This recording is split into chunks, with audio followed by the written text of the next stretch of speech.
Hello বন্ধুরা, আশা করি আপনারা সবাই ভালো আছেন। আজকে আমি একটা এমন রেসিপি আপনাদের সাথে শেয়ার করব যেটা কম বেশি আপনারা সবাই বাড়িতে বানান। সেটা হচ্ছে আলু পোস্ত। কিন্তু এই আলু পোস্তটা আমি একটু অন্যভাবে বানাচ্ছি। এরকমভাবে আপনারাও বাড়িতে ট্রাই করুন, আশা করি ভালো লাগবে। তো এখানে আলু পোস্তর জন্য আমি এখানে একটা বিগ সাইজ আলু আর বাকি 5টা আলু ছোটো সাইজ আমি খোসা ছাড়িয়ে নিয়েছি।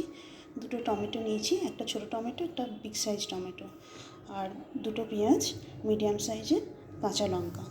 আর ফোড়ন দেওয়ার জন্য এখানে আছে শুকনো লঙ্কা, কালো জিরে।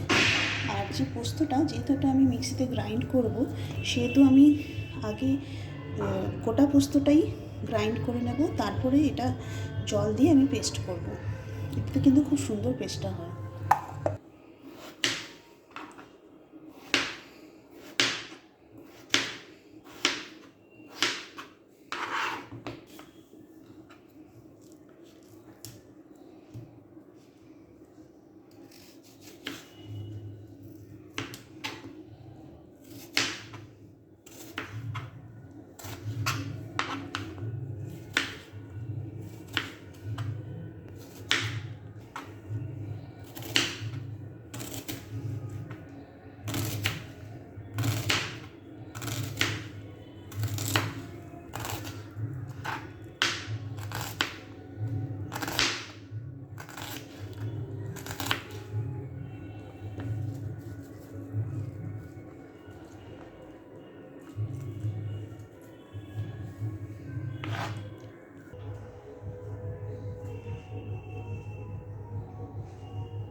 দেখুন বন্ধুরা, আমি কিন্তু ড্রাই পোস্তটাকে আমি গ্রাইন্ড করে নিয়েছি।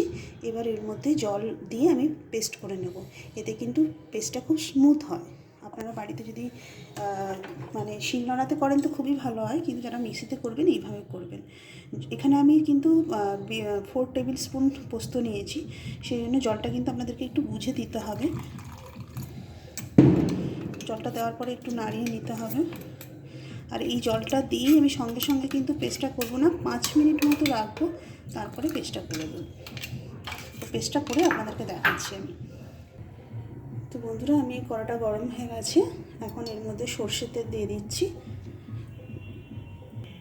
আমার কড়াইয়ের তেলটা গরম হয়ে গেছে। এবার প্রথমে যেটা করব, আমি আলুগুলো ভেজে নেব।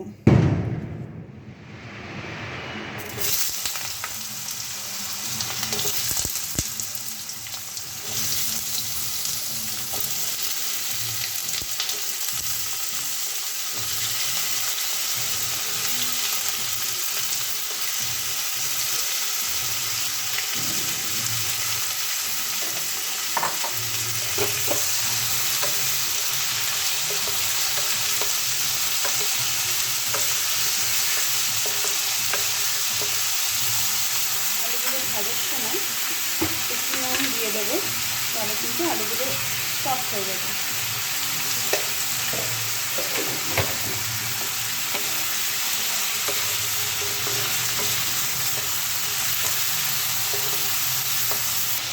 আলুগুলো ভাজতে ভাজতে বন্ধুরা আপনাদেরকে একটু দেখিয়ে দিই। দেখুন আমার পোস্তটা কিন্তু খুব সুন্দরভাবে পেস্ট হয়ে গেছে। আপনাদেরকে একটু ঢেলে দেখাই, তাহলে আপনারা আরও ভালো করে বুঝতে পারবেন। একদম স্মুথ হয়, একদম প্রপার শিলনোড়াতে বাটলে যেরকম হয় সেরকমই কিন্তু হয়।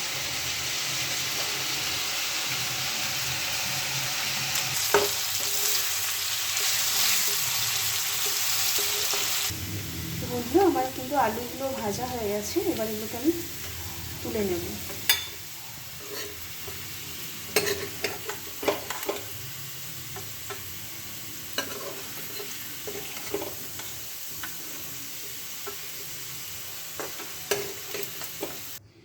আলুটা ভেজে তুলে নেওয়ার পরে এবার আমি কড়াইতে যে তেলটা আছে তার মধ্যেই আমি শুকনো লঙ্কা এবং কালো জিরে ফোড়ন দিয়ে দেবো।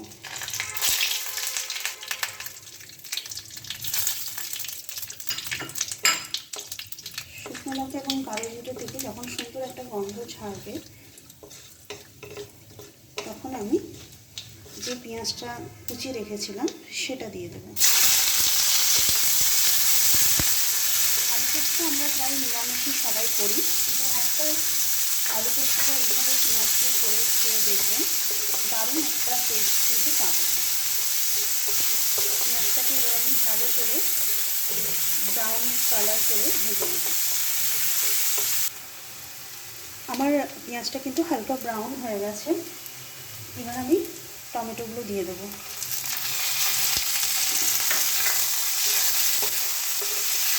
আমি এখানে কিন্তু একদমই হলুদ ইউজ করবো না, কারণ তার পোস্তের যে একটা খুব সুন্দর স্মেল সেটা কিন্তু ভালোভাবে পাওয়া যায় না। আপনারা চাইলে হলুদ ইউজ করতে পারেন, কিন্তু আমি এখানে হলুদ ইউজ করবো না। টমেটোটা কিন্তু ভালোভাবে মিশে গেলে তারপরেই আমরা এখানে বাকি জিনিসগুলো অ্যাড করব।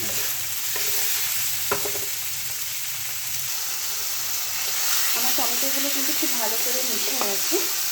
এবার যেটা করব, আলু পোস্তে সাধারণত আলুটা আগে অ্যাড করা হয়, পোস্তটা পরে দেওয়া হয়, কিন্তু আমি প্রথমে এখানে পোস্তটা অ্যাড করব।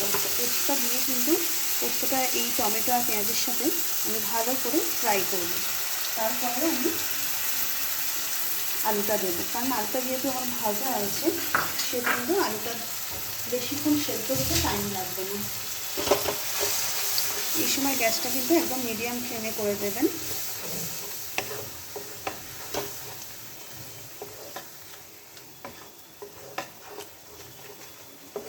জাস্ট 3 থেকে 4 মিনিট আমি মশলাটার সঙ্গে এটা মিশিয়ে নেব। তো বন্ধুরা, এটা আমি 3 মিনিট মতো নাড়ার পরে এবার আলুগুলো আমি অ্যাড করে দেবো।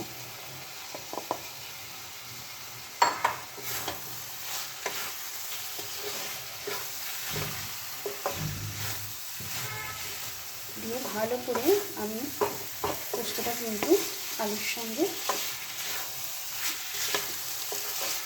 মাখিয়ে নেব।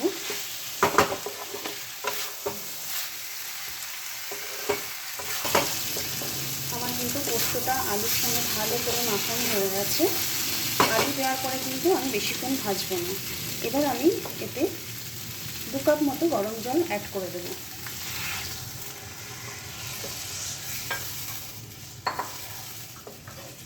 দিয়ে মিডিয়াম ফ্লেমে এটা আমি 5 থেকে 6 মিনিটের জন্য ঢাকা দিয়ে দেবো।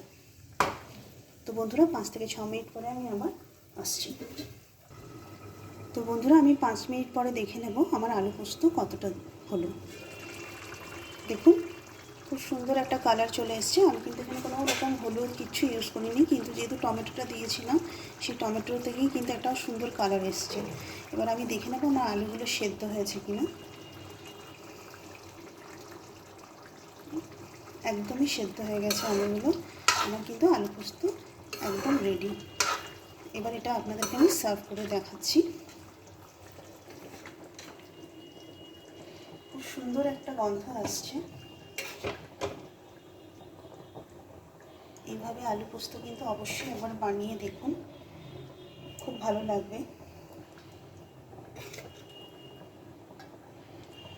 আমি একটু ঝোল রেখেছি, আপনারা চাইলে কিন্তু একদম ড্রাইও করতে পারেন। আমি আলু পোস্তটা নামিয়ে নিয়েছি। এবার ওপর থেকে আমি 2-3টে কাঁচা লঙ্কা ছড়িয়ে দেব গার্নিশিংয়ের জন্য। আর 1 চামচ মতো সর্ষের তেল, কাঁচা সর্ষের তেল আমি ওপর থেকে ছড়িয়ে দেব। দিয়ে এটা কিছুক্ষণ ঢাকা দিয়ে 10 মিনিট মতো রাখার পরে আপনারা এটাকে খাবেন, তাহলে কিন্তু আরও খুব টেস্টি লাগবে। আমার চ্যানেলটি যদি ভালো লাগে এবং আমার রেসিপিগুলো যদি ভালো লাগে, অবশ্যই আমার চ্যানেলটাকে লাইক অ্যান্ড সাবস্ক্রাইব করবেন, শেয়ার করতে কিন্তু ভুলবেন না। আজকের মতো টাটা, বাই।